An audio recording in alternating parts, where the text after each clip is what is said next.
People didn't even think this would happen.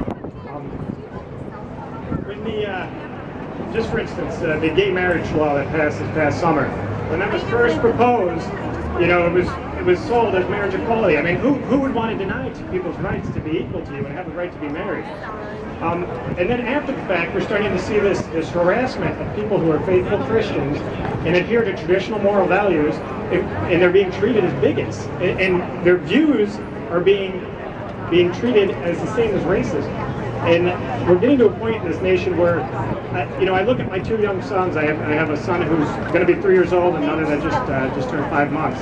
And I worry what kind of future we're giving them in 20 years, what it's going to be like for them. Look how far we've fallen in the past 20 years.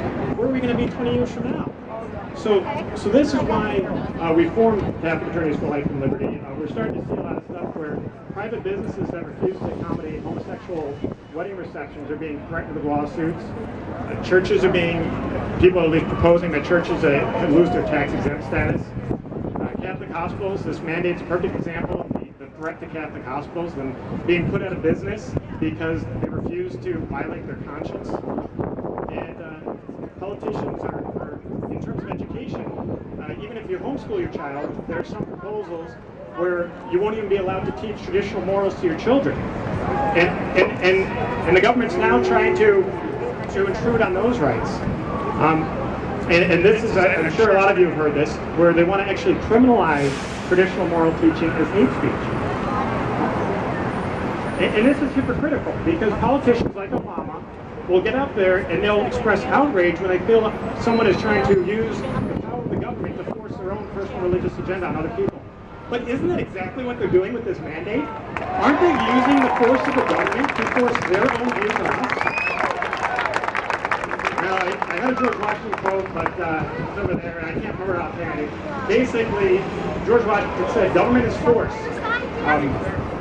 And that's true. That's really what this is all about. Does the government have the right to force you to do what it says? We're saying no. We're saying there are limits on government power. And that's why, honestly, standing here, I do feel that this mandate can be a positive occasion in the history of this country. Because this mandate, as you can see for all these people here, it's woken a lot of people up that government can be a threat to liberty.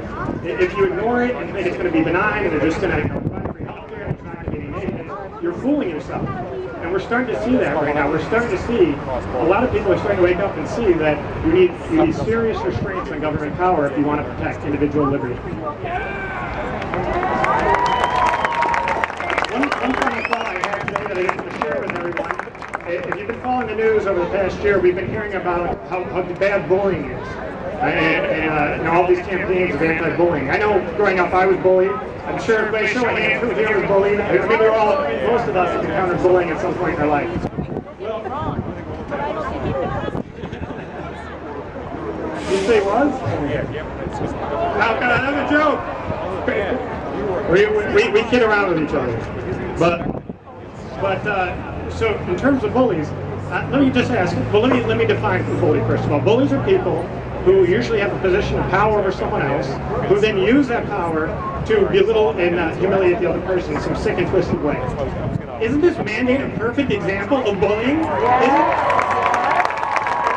the federal government bullying Catholics and fellow Christians? Anybody who's ever dealt with bullies, like I said, I dealt with some bullies growing up. The thing about bullies is when you get down to it, they're really cowards at the heart of it. They pick what they view as an easy target. They think they can bully that person, make themselves, feel better about it, and they'll move on. They don't want to fight. They don't want a target that's going to resist. Well, I think this is showing everybody here today, we're going to resist. We're going to stand up. So, just final thought. Perhaps at the end of the day, the bullies, we're not going to get a knockout punch, but maybe they'll walk away with a bloody nose and think twice the next time they want to pick on Christians. Thank you, everyone. God bless you.